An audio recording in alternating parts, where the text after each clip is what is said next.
Hey guys, this is Tom Sheppard here again at the Elite FTS compound. What we'll be doing in these videos is talking about the importance of body proportions in your training.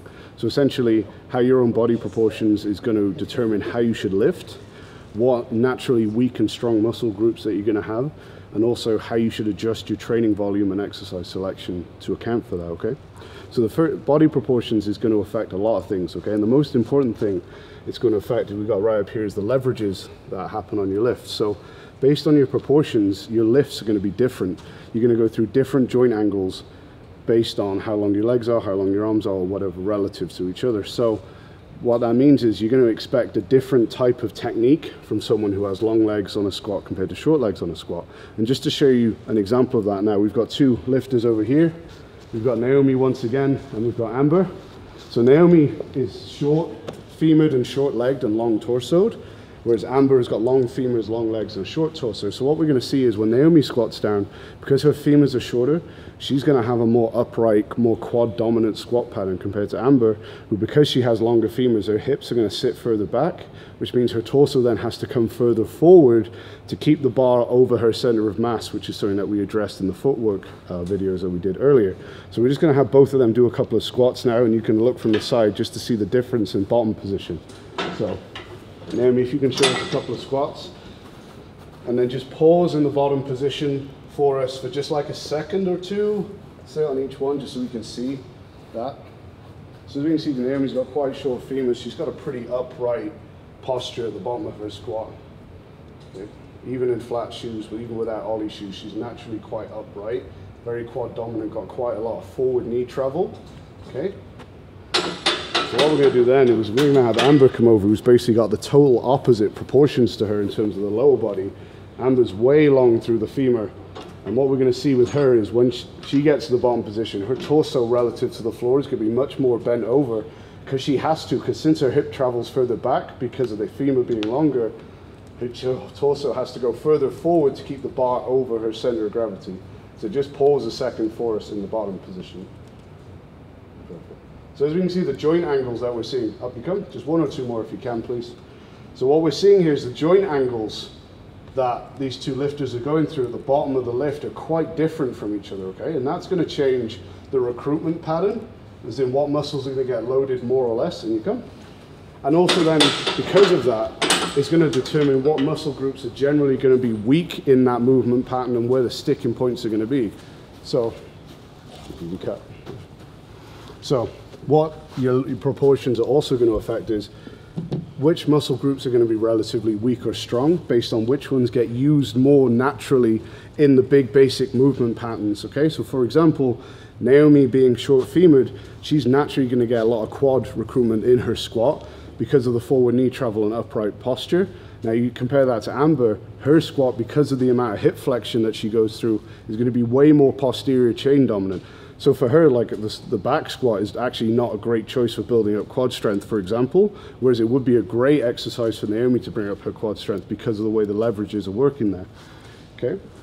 The other thing that your body proportions are going to affect is your injury risk and also your stability in the movement. So generally speaking, the longer you are in terms of a lever, whether it's your arm or your leg in a lift, the more unstable you're going to be. And also because you're going to go through greater ranges of motion and greater joint angles, you're going to have a higher degree of stretch at the bottom end of movements than someone who is short levered. So again, just to use the example of Naomi and Amber, at the bottom of a squat, Amber has gone through a lot more range of motion and a lot more joint angle than Naomi has. So at the bottom of a squat, for example, she is at a higher risk of getting something like a quad tear, or if you've got long arms, say a pec tear on a bench press, compared to someone who is short limbed. So that's going to determine about, you know, mobility and injury prevention, all that type of thing as well. Okay. So then likewise, it's also going to affect your exercise selection. So like I mentioned, for Naomi to build up her legs, the back squat's a great choice. She's naturally quad dominant. It's going to work well to recruit that. Whereas for Amber, because of the amount of hip flexion she gets in her squat due to her long femurs, she would need to do something like a front squat or a Zercher squat, something that's front loaded.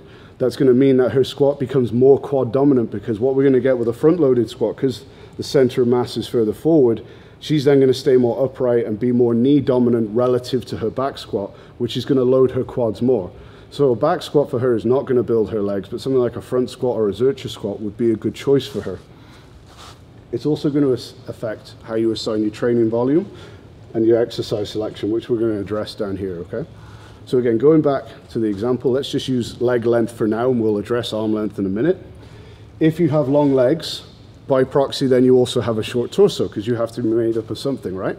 So if you have long legs, you're naturally going to be posterior chain dominant, because most of your lower body movements are going to involve more hip flexion than someone who has short legs. So you're naturally going to be using your hamstrings, glutes, and lower back more in all the lower body movements that you do compared to someone that has short legs. So someone like Amber, for example, is going to have a pretty big deadlift compared to her squat, because naturally she's going to be stronger through her posterior chain, which are the primary movers in the deadlift pattern, okay? Again, because of longer levers also, we're going to have higher stability demands and higher injury risk. So that means for someone with long legs, you want to do more mobility work, more stretching, and because of the stability demands, you're going to want to do more work that emphasizes that. That could be like stuff with a bamboo bar, it could be pause work, slow eccentric work. Anything that makes the movement more difficult to stabilize is something that someone with long legs is going to get more benefit out of compared to a short leg person, okay? Likewise, the longer your limbs are, the more likely that you are to create an imbalance from side to side. So someone who has long legs is more likely to be stronger on one side than the other and then get compensation patterns because of that. So they are going to be more benefit more from doing unilateral work like dumbbell work or anything like that. So for someone like Amber, split squats and single leg variations are going to have a more important role in her training compared to someone like Naomi, okay?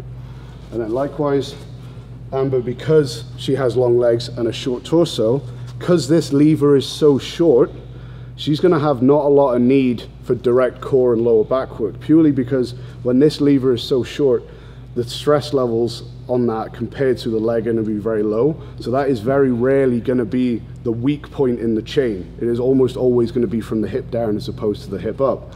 Whereas if you're someone like Naomi, who's long through the torso, because this lever is longer, we need more direct core work there to help work that, because that is what's going to give when she gets to heavier loads, okay?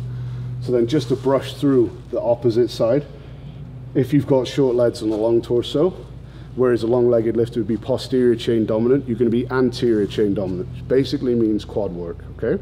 So for Naomi, she's going to need to do like 50 to 100% more posterior chain work than anterior chain work. And then vice versa for someone like Amber, she would need to do 50 to 100% more quad work than posterior chain work, because what's the point in doing assistance work for muscle groups that are already dominant? So there you can start to determine, based on your limb length and where you're naturally strong and weak, how you assign your training volume to your assistance exercises and what assistance exercises you choose to do to address them, okay? So because Naomi, for example, with short legs and long torso, she has less stability demands, so she's going to have less need for single leg work and stability-based work, and she's going to have less need for lower body mobility work because her joints aren't going through as much range of motion in all these patterns as someone who has long legs. But what she is going to need is more direct core and lower back work because of that longer lever up top. So for her, rather than doing things like split squats and leg extensions, which would benefit Amber, she's going to be doing things like reverse hyperextensions, loaded ab work, loaded carries, basically anything that can help reinforce this power leak in this area here, so that that isn't what gives way when she does her main lifts, okay? So if you do have short legs and long torso, you are basically built to squat. So your squat and your deadlift are generally going to be very close together as well. You're going to be someone who's probably deadlifting about the same as what you squat, or maybe even a little bit less, depending on what stance you use.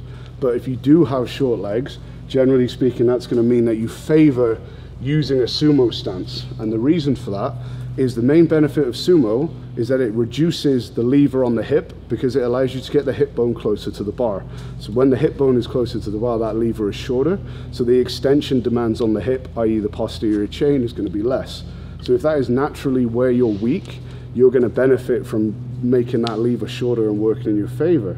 Whereas for someone like Amber with long legs, if your posterior chain is dominant, you want to use a conventional stance, because even though that makes the hip lever longer, if that's your dominant muscle group and your dominant pattern, you want to load that side of your body as much as you can. So she's going to get a benefit from a conventional stance that actually puts the hip way further back, even though that lever is longer, okay?